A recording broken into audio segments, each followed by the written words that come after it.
It's November, rain is hitting the window and the man hasn't slept properly in days. On the table in front of him is something he built with his own hands. Something that's about to open his eyes for the first time. And when it does, he's not going to feel proud, he's going to feel horror. Rewind 2 years. A young scientist named Victor becomes obsessed with one question. What actually makes something alive instead of dead? Not as some big idea, he means it literally. He wants the real physical answer. He stops sleeping right, stops eating right, and stops writing to his family. He starts visiting graveyards at night, then places where bodies are kept, and then places most people don't even want to talk about.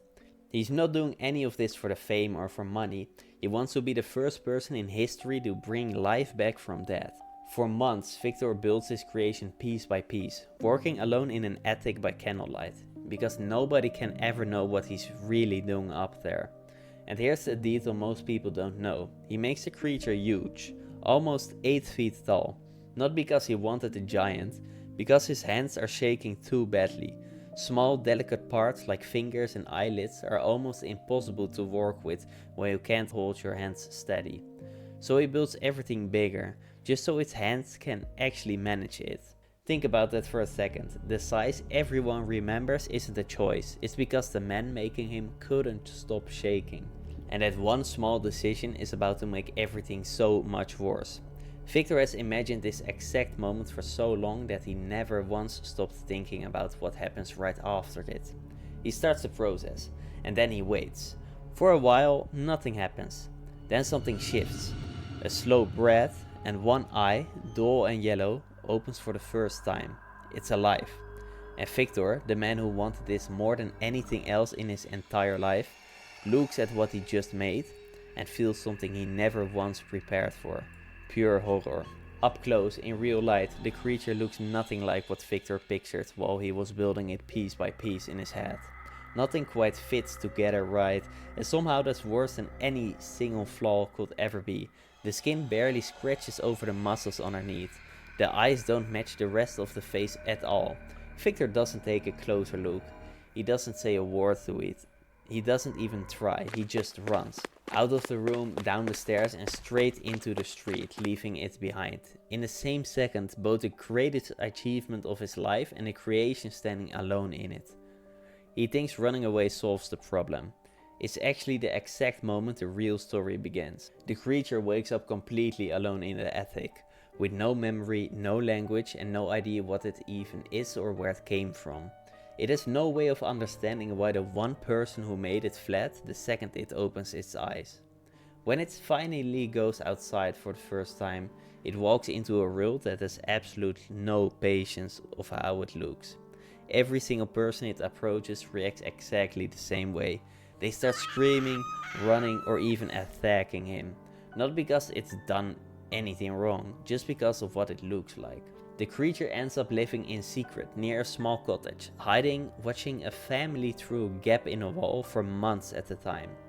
It teaches itself to speak just by listening to them, teaches itself to read using books which he finds nearby, and he learns what kindness looks like, what family means, what loss feels like, all purely by watching from the shadows. It even starts quietly helping the family without them knowing, gathering firewood at night and leaving it for them to find.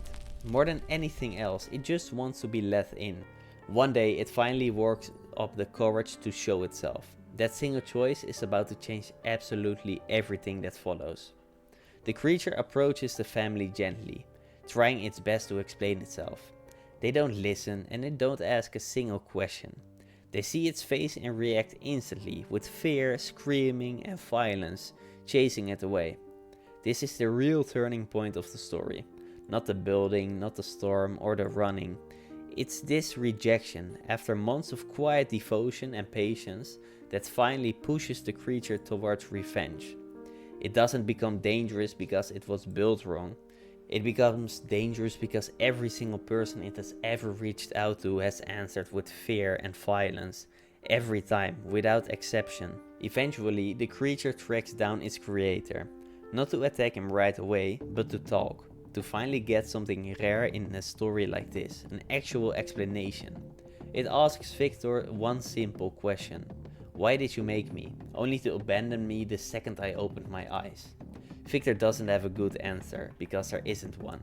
So the creature asks for just one thing instead. Build it a companion, someone like it, someone who won't run away. And Victor actually agrees. Then he breaks that promise in a way that seals both their fates.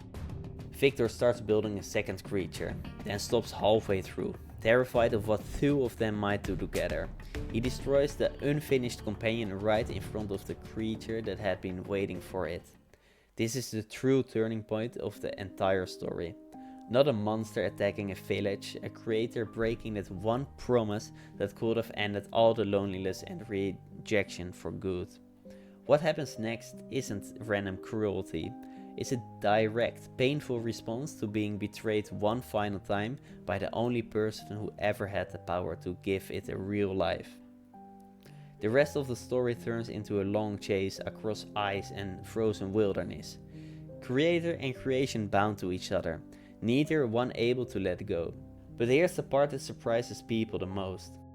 By the very end, the creature isn't triumphant, and it isn't celebrating. When it finally finds its creator's body, all it feels is grief. It never wanted an enemy, it just wanted a family. The real horror in this story was never the stitching or the size, the yellow eyes. The real horror was what happens when something gets abandoned. The moment it becomes inconvenient, and just how far the first act of rejection can travel.